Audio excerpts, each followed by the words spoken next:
과거 고질라가 인기를 끄자 덴버 자연사 박물관의 케네스 카펜터 박사는 고질라가 어떤 종류의 공룡에 속할지 골격을 그려 분석했는데 그 결과 케라토사우루스의 일종으로 파악됐습니다. 물론 순전히 재미를 위한 연구지만 만약 고질라가 케라토사우루스의 일종이 맞다면 놀랍게도 아기 공룡 둘리와 같은 동물인 겁니다. 영화에서 고질라는 무분별한 핵실험에 의해 서식지가 파괴되자 인간이 사는 세계에 침범합니다. 고질라의 압도적인 크기와 무자비한 괴력으로 인간의 도시는 금세 초토화되죠. 방사능을 먹고 자란 고질라는 입에서 레이저포도 쏘는데 얼마나 튼튼한지 각종 미사일과 함포, 어뢰를 맞아도 끄떡이 없으며 심지어 핵폭탄을 맞아도 멀쩡합니다. 고질라는 영화나 만화에서나 등장하는 판타지일 뿐 실제 존재하는 생명체는 아니니 전혀 걱정할 필요는 없지만 이 괴물 같은 녀석을 보다 보면 궁금증이 생깁니다. 왜 고질라만한 크기의 거대한 동물은 실제로 존재하지 않을까요? 또 생물종이 커질 수 있는 한계치라는 것이 있을까요?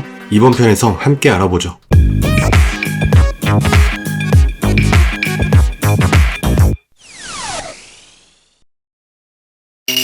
고질라가 실제로 존재한다면 어떨까요? 물리학자 제프리 웨스트의 상대 성장 스케일링 법칙에 따라 고질라를 실존하는 동물로 본다면 키를 100m로 봤을 때 몸무게는 약 2만 톤 정도가 될 것이며 대왕 고래보다 약 100배는 더 무거울 겁니다. 이런 엄청난 신체를 유지하려면 하루에 약 25톤의 먹이를 먹어야 하는데 이는 대략 2천만 칼로리에 해당하며 거의 인구 1만 명 정도의 소도시에서 섭취되는 양과 비슷합니다. 고질라의 심장 무게는 무려 100톤에 달하고 지름은 15m는 될 것이며 몸 전체로 약 2만 리터의 피를 순환시켜야 합니다. 적절한 혈압을 위해 심장은 1분에 겨우 2번밖에 뛰지 않으며 피가 흐르는 대동맥의 지름은 3m나 될 겁니다. 고질라의 수명은 최대 2000살 정도며 수면 시간은 하루에 1시간도 안 될 것이고 하루에 2만 리터 정도의 소변을 봐야 하는데 소변만으로 작은 수영장을 채울 수 있을 정도죠. 그런데 생물 역학적으로 따져본다면 문제가 많아집니다. 고질라 정도 크기의 동물이 넘어지지 않고 제대로 움직이려면 다리 하나의 지름이 18m에 허벅지는 30m 정도는 돼야 합니다. 즉 몸 자체가 거의 다리만으로 이루어져야 한다는 말인데 자연적인 설계상으로는 절대 실현 가능한 구조가 아닙니다. 또 다른 문제는 골격계에 관한 문제입니다. 대부분 동물은 몸집이 커지면 커질수록 뼈의 무게가 체중보다 훨씬 빠르게 늘어나서 큰 동물일수록 몸 전체에서 뼈가 차지하는 비율이 커지게 되는데요. 실제 동물들을 살펴보면 체중 3kg인 가시두더지는 뼈의 비중이 3.5%에 불과하지만 몸무게 3톤의 거대한 코끼리는 뼈의 비중이 20%가 넘습니다. 만약 2만 톤이나 나가는 고질라라면 어떨까요? 100%에 가깝게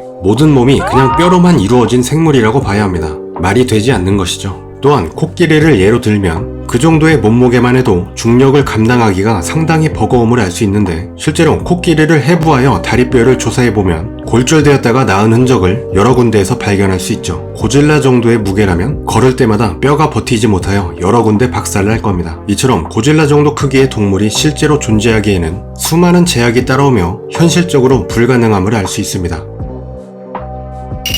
그렇다면 동물이 커질 수 있는 최대 크기는 어느 정도일까요? 고대 동물과 현생 동물을 통틀어서 가장 큰 동물은 대왕고래입니다. 대왕고래는 악명 높은 티라노사우루스 렉스보다 20배 이상이나 무거운 동물이죠. 그런데 생물학자들은 현재 지구의 환경에서라면 대왕고래가 동물 크기의 한계점이라고 보고 있습니다. 동물의 최대 크기를 알아보려면 먼저 동물에게는 필수적인 산소가 모세혈관 벽과 조직을 통과해 세포에 공급되는 과정을 살펴봐야 하는데 덴마크의 생리학자 아우구스트 크로그는 산소가 확산될 수 있는 거리에는 한계가 존재한다는 것을 발견했고 이 거리를 최대 크로그 반지름이라고 합니다. 이 규칙에 따르면 모세혈관 사이의 거리가 너무 멀어져서 저산소증이 일어나는 한계점을 구할 수 있으며 동물종의 최대 크기가 약 200톤이라는 값이 나옵니다. 이는 대왕고래의 몸집과 거의 같고 따라서 대왕고래가 동물 크기의 한계점에 다다른 최대치의 크기라고 할 수 있죠. 또한 대왕고래 정도 크기의 동물은 중력을 거스르는 게 힘들어집니다. 대왕고래가 쉽게 운동할 수 있는 것은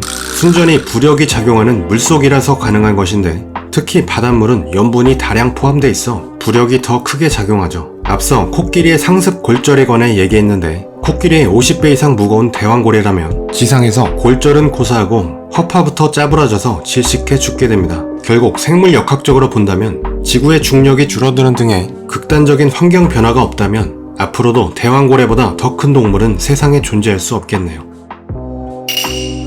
고고학적 연구를 통해 연구된 바에 따르면 코끼리의 오랜 조상이자 약 3700만 년 전에 존재했던 메리테리움은 지금의 거대한 크기와는 거리가 멀었습니다. 고작 멧돼지만한 크기였죠. 코끼리처럼 특정 계통의 동물 화석을 시간을 거슬러 올라가며 조사해보면 크기가 작은 것에서 시작하여 시간이 지남에 따라 점점 커지는 현상을 쉽게 볼 수 있습니다. 같은 계통 중에는 몸집이 더 큰 종이 시기적으로 더 늦게 출현한다고 볼 수 있으며 이런 현상을 코프의 법칙이라고 부릅니다. 코끼리 외에도 말이나 암모나이트, 산호, 완종류, 유공충 등이 이 법칙에 잘 들어맞는 동물입니다. 그렇다면 몸집의 크기가 커지면 어떤 이점이 있을까요? 가장 먼저 외부 환경에 상대적으로 영향을 덜 받을 수 있다는 이점이 있는데 큰 동물은 몸집이 작은 동물보다 대체로 체온을 일정하게 유지하기 쉽습니다. 신체의 표면적은 길이의 제곱에 비례하지만 부피는 길이의 세제곱에 비례하기 때문에 신체가 커질수록 외부의 급격한 온도 변화에 더 잘 견딜 수 있게 되죠. 가령 찻잔의 뜨거운 물은 금방 식어버리지만 큰 욕조에 담겨있는 물은 훨씬 오랫동안 뜨거움을 유지할 수 있는 것과 같은 원리입니다. 또한 체온을 잘 유지할 수 있다는 말은 곧 몸을 잘 움직일 수 있다는 말과 같습니다.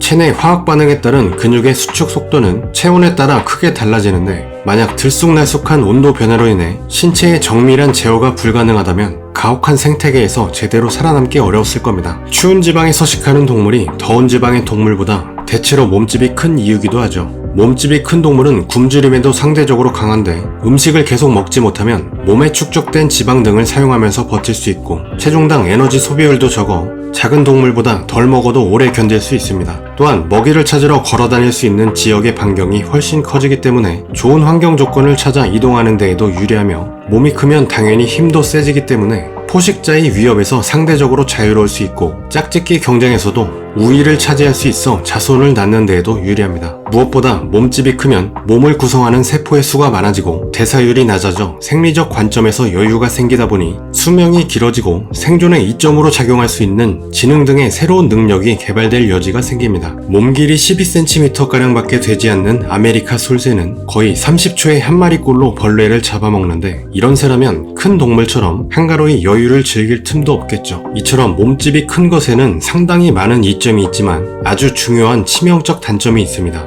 큰 동물이 작은 동물보다 압도적으로 불리한 것은 바로 한 세대의 길이가 길고 자손의 개체수가 적어 단기간에 새로운 돌연변이가 출현하기 어렵다는 점입니다. 작은 동물들은 특히 이동 반경이 짧아 주변의 다른 무리들로부터 지리적으로 격리될 가능성이 커서 진화를 통해 완전히 새로운 집단이 독자적으로 발전할 기회가 훨씬 많습니다. 큰 동물이 작은 동물보다 대체로 환경 적응력이 뛰어난 우수한 형질을 갖지만 아이러니하게도 그 뛰어난 안정성 탓에 진화적으로 새로운 형질을 갖기가 어려운 겁니다. 큰 동물들은 수명이 길고 세대의 길이도 길어 만약 극복할 수 없는 환경 변화와 마주하게 되면 빠르게 대응하지 못하고 멸종 위기에 봉착하게 될 확률이 높습니다. 슬프게도 코끼리나 대왕고래 같은 초대형 동물들은 인간의 보살핌이 없다면 가까운 미래에 필연적으로 도태될 운명이라고 하는데 역시 큰 것이 무조건 좋다고 볼 수는 없겠습니다.